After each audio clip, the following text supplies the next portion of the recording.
America has become one of the most polarized countries on the planet, supposedly the bulwark of democracy, but now with open speculation about how easily it could descend into, if not civil war, certainly some degree of conflict over the coming decades. More than any other place, it is being pulled apart by its political extremes. In this video, we're going to talk about 1. How we got here. In other words, how those extremes rose in America differently to how it happens elsewhere, and why that makes it so difficult to deal with. 2. How America's political extremes simplify and infantilize political choices to make them irrational expressions of identity rather than what they should be. 3. How America allowed its institutions to become weak and vulnerable to political interference. And finally, 4. What, if anything, can be done about it. Okay, so 1. How we got here. America has always had a lively political culture. I mean, right from the days of the founding fathers. So when we talk about how political extremism has grown there in the modern era, we shouldn't make the mistake of thinking this is just about vigorous disagreement, lively debate conducted with colourful language. It goes much deeper than that, much deeper than what has always happened. The Brookings Institute did a review of polarised societies in different parts of the world, found that America was distinctive, and not in a good way. Distinctive in ways that raise real concerns for the future of its democracy.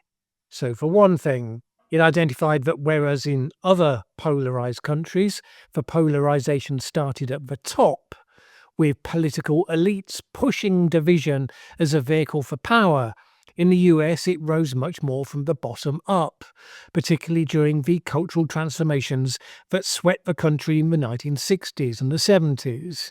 So the civil rights movement, feminism, the anti-Vietnam War movement, progressive visions of far-reaching change that challenged existing institutions.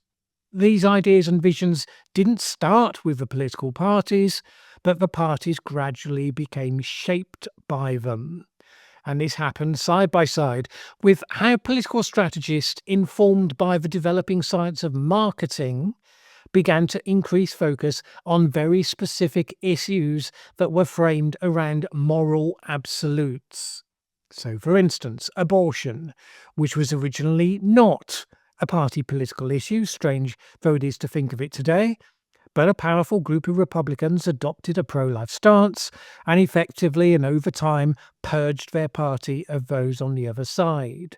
In 1973, the Supreme Court decision Roe v. Wade set a framework for legal abortion, but on constitutional grounds it was not considered, even by some of its supporters, to be that legally robust. So it became a valuable tool for the Democrats to use to motivate their base. Every election, they were told they must turn out because this precious moral bulwark would be abolished by the other side if they got their way. As we know, they weren't exactly wrong, but the high profile continually given to the issue, because it was seen as a strong political motivator, meant the issue never faded in importance in modern political discourse, arguably making its status as a self-fulfilling prophecy. On the other side, Republicans embraced gun ownership rights as the significant touchstone issue that they founded their identity on. Again, up to the 1970s, the idea of gun ownership as a feature of identity justified by the Second Amendment to the Constitution just wasn't really a thing. But in the 1970s, the National Rifle Association began to change from being a primarily sporting organisation to a political one, and gun rights became identified with the right, established itself as another dividing line. How these issues were used in campaigns started the process that has arguably now reached its logical endpoint today. 2. How this process was used to simplify and infantilize American politics.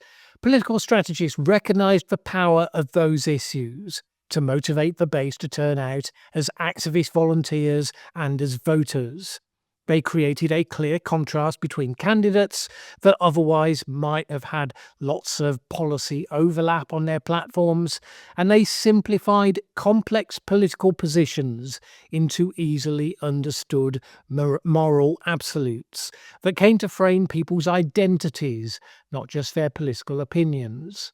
Everyone knows that identity is a more powerful motivator than pragmatic problem solving. For a long time, American democracy endured this growing level of polarization because Americans at least shared a founding mythology and a commitment to a democratic system. In recent years, one side has begun to attack that founding mythology, to see America as being rotten to its core, founded on slavery, not high ideals, all of that. The other side has arguably morphed that founding mythology to match more closely its own positions, beyond what would have been recognizable to the founding fathers. In other words, it has become another point of division. And the rise of social media has given more mechanisms for radicalization, a lot more people self-radicalizing by becoming under the influence of charismatic social media figures. Pushed by algorithms that reward engagement, this has turbocharged the mainstreaming of ideas that would previously have been held to have been outlandish. And these ideas cluster around three divisive areas: ideology, race, and religion. According to the Brookings Institute again, it is hard to find another example of polarization in the world that fuses all three major types of identity divisions in a similar way. Well done, America. Play stupid games, win stupid prizes. Not only does social media mainstream the ideas, but chasing those algorithmic views, it became a process of infantilization. This takes various forms. One is what's described as nut picking. In other words, finding the most extreme examples of random individuals from the other side, holding them up to ridicule, whilst implying that they're representative of the whole of the opposing group. It's a process of dehumanizing the other side, as well as giving yourself permission not to take their arguments seriously. Another is ascribing malign intent to large bodies of people, say groups of scientists or educators or other administrators, to imply that they're part of a conspiracy or a cabal on one side, or irredeemably prejudiced against certain disadvantaged groups on the other side. This can be how you give yourself permission to ignore facts and expertise that contradicts your world view, whether to do with things like climate change on the one hand or human biology on the other. Unsurprisingly, this turbocharges the decline of trust in the institutions, including some rather important ones. Which brings us to 3. How America's institutions have failed it. And this comes in two parts: how America's democratic institutions have become dysfunctional, and then how America's non-political institutions have become politicized. In principle, it was supposed to be pretty straightforward. America has a system of governance that is designed to be resistant to the rise of a monarchy or a dictatorship, and it achieves this with the separation of powers. You have an executive in the form of the president, lawmaking powers in the form of Congress, scrutiny and oversight in the form of the Senate, and you have an politically independent judiciary. The principle's not so different from, for instance, what we have in the United Kingdom. We have a parliamentary system, not a presidential one, but those key elements are all present. But in recent decades, the American system has become demonstrably dysfunctional. The margins of control in the House and in the Senate have become wafer thin. So no party, no administration ever gains a sufficient majority to actually get measures easily through the House. This has been solidified by the widespread practice of gerrymandering, where partisans can set the districts for elections. They often will do so in a way that skews the outcome in their favour. And it's hard to underestimate the corrosive effect that this has had on American politics. Only 25 out of 435 House seats are currently considered to be genuinely in contention during elections, which is a massive decline from previous decades where many more were competitive. The polarisation means that neither side is willing to allow anything through that might be considered a major win for their opponents, not unless it's tacked to something else that counts as a similar sized win for themselves. Anything that needs a 60% majority to get voted through, well, you can forget that. Won't get through. American presidents can negotiate treaties, but those treaties can just about never be ratified. So you have effective gridlock. The number of times you get major measures through is measured in single digits, if at all, per administration. And this has two effects. On the one hand, you have governments that cannot govern. Now, in the UK, you get one party with an overall majority in Parliament. They produce a full legislative programme, bills on all the different areas of government, and they get those bills into law. Controversial bills might provoke rebellions and not get through, but by and large, the government can govern, which is what they were elected to do. This means that when the next election comes, the government stands or falls on its record. It was in power. If it did a good job, it may be re-elected. If it failed in major ways, there's no one else to blame. It will get voted out. This dynamic also means that the governments don't stray too far from where the heart of the electorate is. Almost by definition, floating voters like me are to be found in the political centre.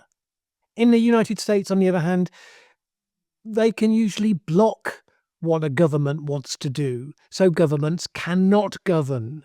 This leaves them free to drift to the extremes because there are fewer consequences. You can excite and motivate your base by being extreme. You attract the attention of the media, the algorithms of social media by being lively and extreme. And since both parties have primaries, the candidates for high office start off by playing to the base, playing to the extremes. They may then temper their message for the wider electorate when it gets to the overall election, but always from that starting point. Individual politicians become motivated to play to the gallery, and the downside for political parties is less evident within that system. Majority parties gain credit for promoting their cause and having been prevented from succeeding by the dastardly opposition. Opposition parties gain credit from preventing the extremists in government from getting their programme through. Neither side gets blamed for failure. Nothing gets done. People often blame the fact that America has a first-past-the-post election system, since it means you can't easily get the rise of a new centrist party to fill that huge space left in between the two extremes. But the United Kingdom also has a first-past-the-post system, and while it leads to the same dominance of two major parties, they are still pushed by election dynamics towards the centre. The key difference is the one that I identified here. Then you have the corruption of the systems that in many other countries are kept functionally non-partisan. So the mechanism of running elections, election administration, for obvious reasons, should be non-partisan. That's already failed in how election districts are created with all that gerrymandering, but America is also one of the only countries that has elections for the role of election officials, which naturally makes it open to partisan influence, and toxically so in recent years, where losing political candidates have started to attack the integrity of the election processes at their core. That should be adjudicated, of course, by the law, but again, Whereas many other countries go to some lengths to have a politically neutral appointment process for judges, America has a politicized version. Right now, it has a Republican-dominated Supreme Court, which comes up with different judgments on points of law than a Democrat-dominated Supreme Court would do. And getting cases to the Supreme Court has become just another political campaign process. Hence the basic principle of respect for the law, while not yet extinct in America, is very much under strain as every other institution because it is so politicized. And then we're left with 4. What can be done? Since we've identified as part of the problem putting up easy solutions to complex problems, let's not pretend that reversing this trend is easy. If I highlight the to-do list here, there is obviously a much bigger question about how you would ever go about organising it to happen. That's a subject that we will come back to in the future, no doubt. But for now, here is just the to-do list. 1. Culture. Promote that shared national identity again, the common values across partisan lines. 2. Promote as one of those common values the practice of thoughtful and respectful debate as the norm of political speech. 3. Increase tolerance and exposure to different viewpoints. Require social media platforms not to use manipulative systems to reward genuine hate speech, recognizing that term is abused by overuse. 4. Reform electoral and legislative processes with things like independent commissions to avoid gerrymandering. Reform the appointment of the judiciary. 5. Incentivize moderation. Make the voices of pragmatism and social cohesion more visible and the source again of desirable role models. These things would only happen with a strong and coherent force promoting them. At what point will Americans become so sick of their current social and political dysfunction that they will understand and support such a movement? I don't know. Is that moment now? Will it be at the end of a 4-year second Trump term? Or the end of the first term of whoever comes afterwards?